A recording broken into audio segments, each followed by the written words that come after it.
Hey, what is up guys, MurgaMan4 here, and today I'm going to be giving you my thoughts and opinions on episode 8 of series 11, The Witchfinders.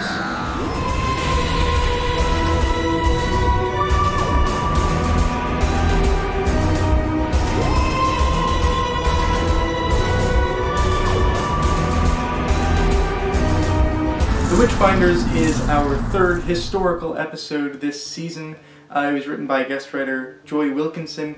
And I do want to say right off the bat, this is probably the most traditional historical of the three. It's got more of a focus on an alien aspect than the previous two did.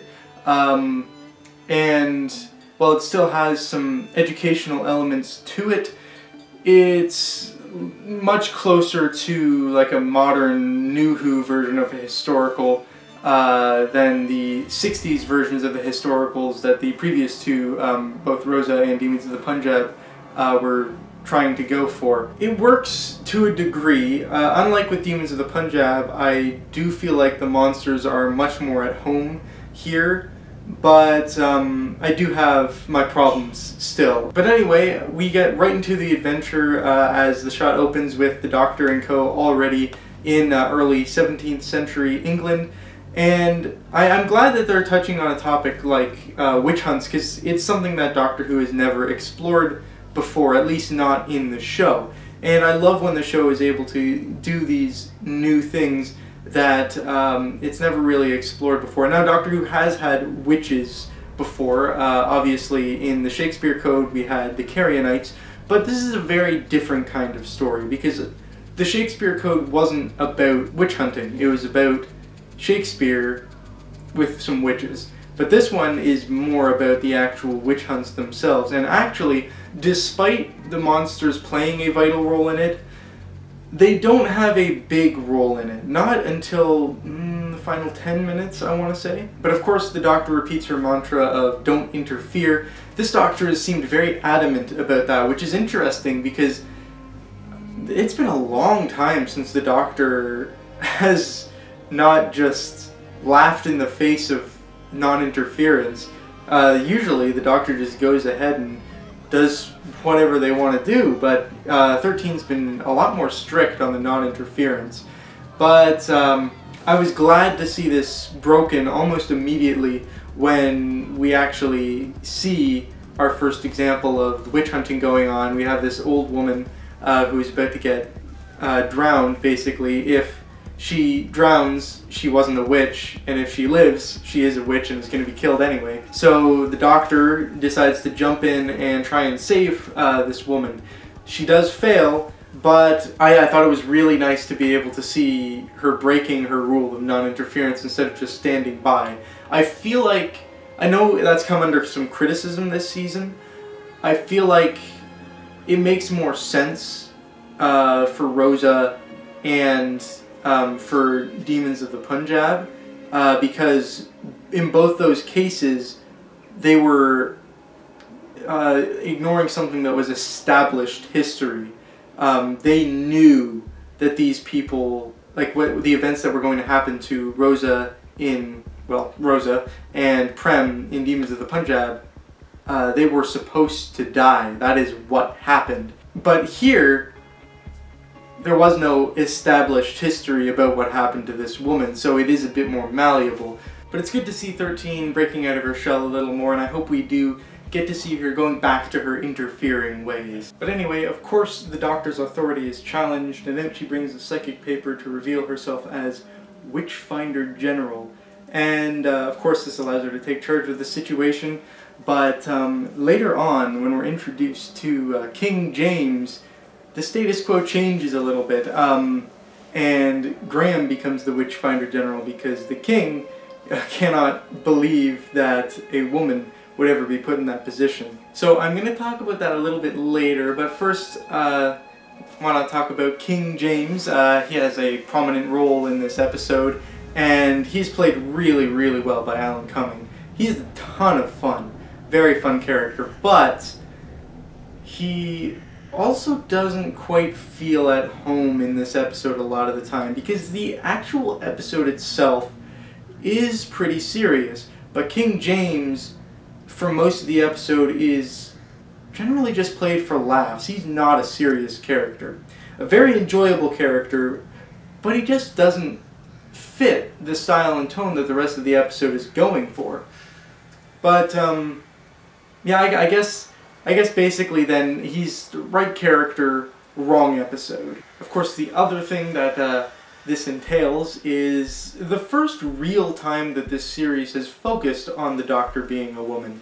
Other than a couple of brief, one-sentence long mentions, it hasn't been touched upon at all, and I'm really thankful for that. I think, considering this episode's setting, it's inevitable. It would not really work as well if you didn't, if the Doctor's gender didn't affect the plot, considering the time period that this is set in. And, see, I have mixed feelings about it, because for the episode and for the story, the dialogue and the treatment of the Doctor as a woman makes perfect sense.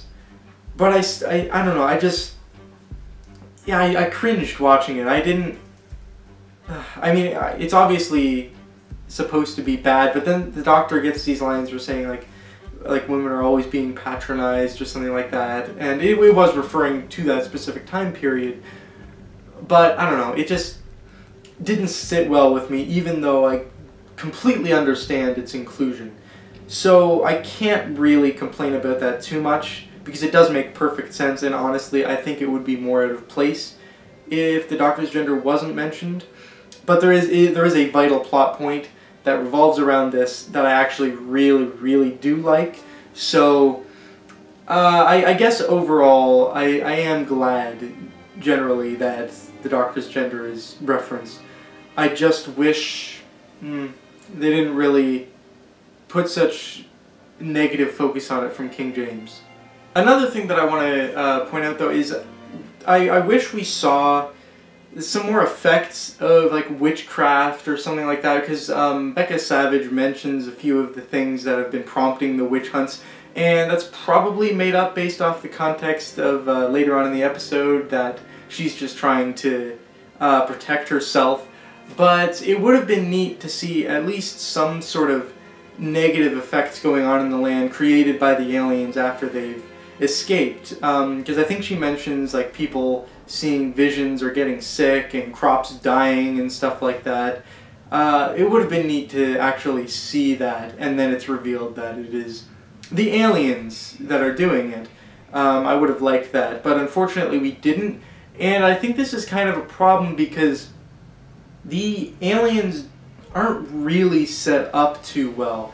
They just kind of appear. I mean, about halfway through the episode, I think, is when, I mean, maybe about 15 minutes into the episode is when they first appear, and I think their first appearances work, but then later on, the final 10 minutes, when they become the main plot of the episode, their function doesn't feel justified, I guess, because it's a whole big like take over the world plan, and it's not set up really at all. What's set up is a kind of a smaller scale thing, and I don't know, I wish, considering their bigger scale plans, we saw a bigger scale setup for it.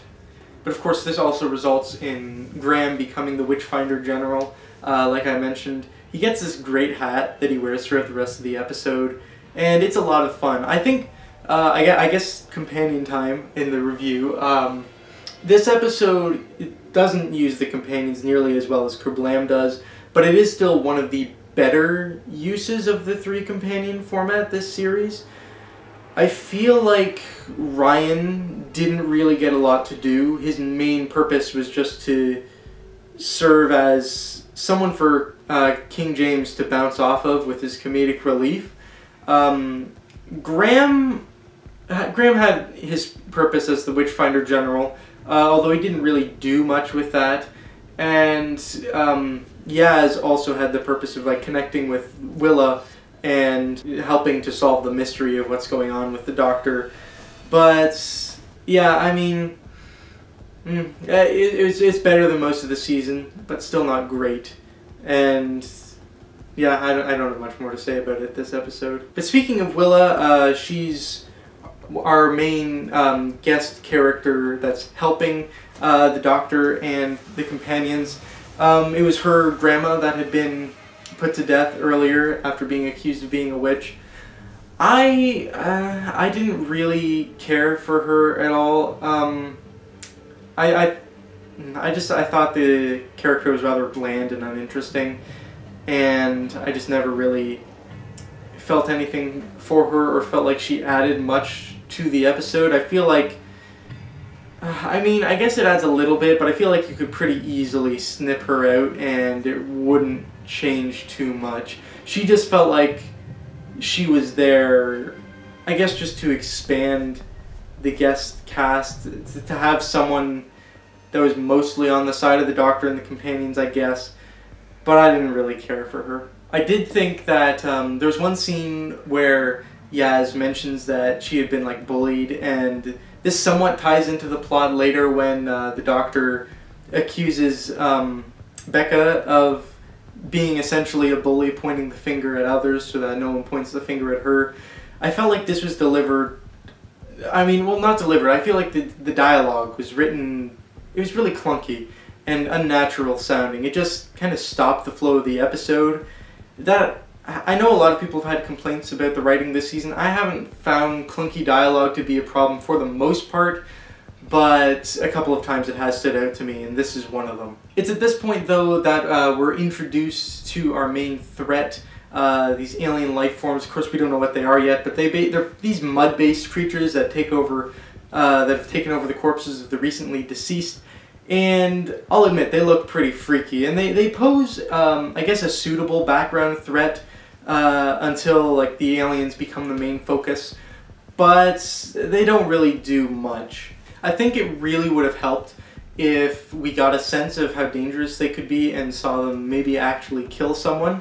Because actually, yeah, the aliens never really kill someone. They take over the bodies of the dead, and later they take over Becca Savage. So I guess they kill her, but we don't really see that earlier on, so we don't get a sense of threat from them. Oh, I just remembered, they did kill King James' bodyguard, but I guess it wasn't very memorable, was it, if I went and forgot it like that. And I feel like a lot of the time, the episode just doesn't focus on them a lot, and that's actually part of the reason why when they become the main plot later on, it feels so jarring. It's because they were just a background focus, and then suddenly they're the entire focus.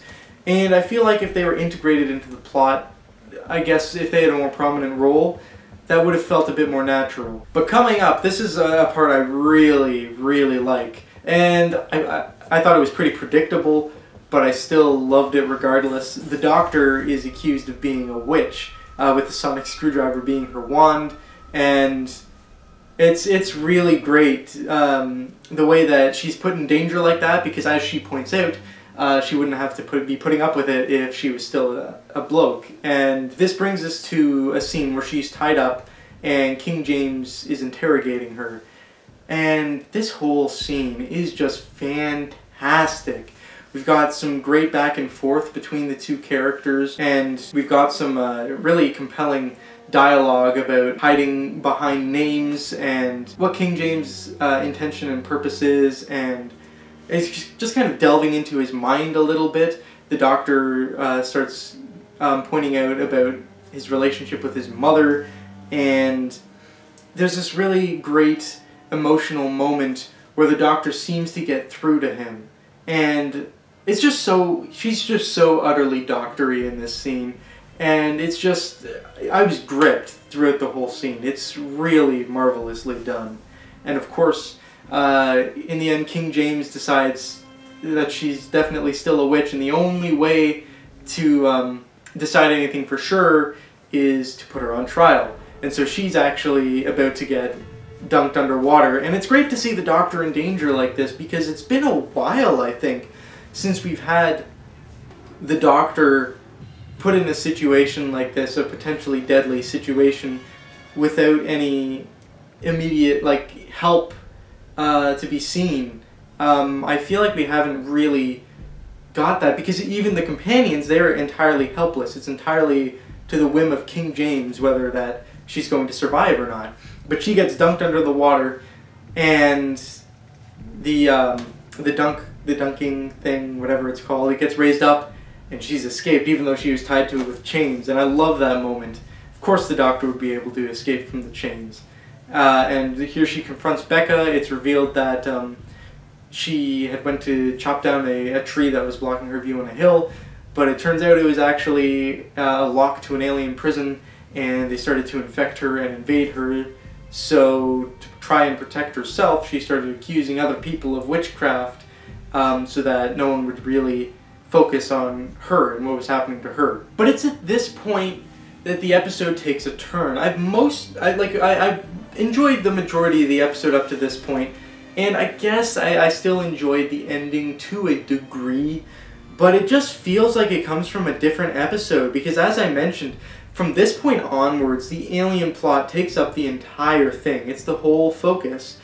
But for the majority of the episode beforehand, it's just been a background element. It's just somewhat there, and it has mostly been a historical.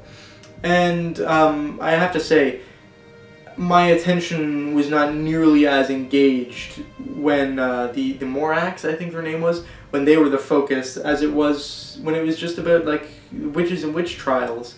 So I'm a little disappointed about that. I feel like it could have been set up a lot better and executed a lot better. And the big thing is that it's just, we go to such a big scale from such a small scale. It's all really small scale, few characters, it's set in this one town, and then they're talking about taking over the entire world just in the last 10 minutes, and you never really get that sense of threat. And I don't know, they didn't really, they didn't really provide much of a threat, I don't think. But actually, this actually makes this the third historical in a row of the 3 historicals this season, where the villain has been the most underwhelming part of the episode, in my opinion. In Rosa we had Krasko, who I feel like really needed to be fleshed out more. In Demons of the Punjab we had the Thajarians, which I felt like didn't really add anything to the episode. And here we have the Morax, which just takes the episode in a whole different direction than what it seemed to be going in. And I also feel like the defeat was too easy, because the Doctor was able to trap them back in their prison pretty much with just a single action, and boom, they're trapped again, and for the rest of eternity, presumably. But it seemed too easy because they were only really the threat for 10 minutes. So it was basically like you have this regular episode going along at its steady, interesting pace, and then it's just this big, massive stakes that are only briefly there, and then suddenly, just as quickly, it's taken care of, and that's the end of the episode. So, yeah, I guess, really, this is somewhat of a mixed bag. I will say this, I did overall quite enjoy it. I found it a very entertaining episode, if a bit tonally confused, but yeah, I found King James to be a very enjoyable character, even if he didn't quite fit. It has one of my favorite scenes of the season in the conversation between the Doctor and King James. I love that the Doctor is accused of witchcraft, something that would not have happened if the Doctor is a man. And it's a thoroughly enjoyable episode that has its flaws, but it's still pretty good on the whole. So I think I'm going to be giving this episode a 7.5 out of 10. It's probably at the top of the bottom half of the series for me. Of the other two 7.5s, I'd put it in the middle. Above Arachnids in the UK, but below Demons of the Punjab. But yeah, that's my thoughts and opinions on the Witchfinders. I hope you enjoyed. Please put your thoughts and opinions on the episode down in the comments below. We've only got 2 more episodes of this season, and that's been going by quick. But 1 more guest writer and 1 more by Chris Chibnall before Series 11 is over. I'll see you guys next week with It Takes You Away.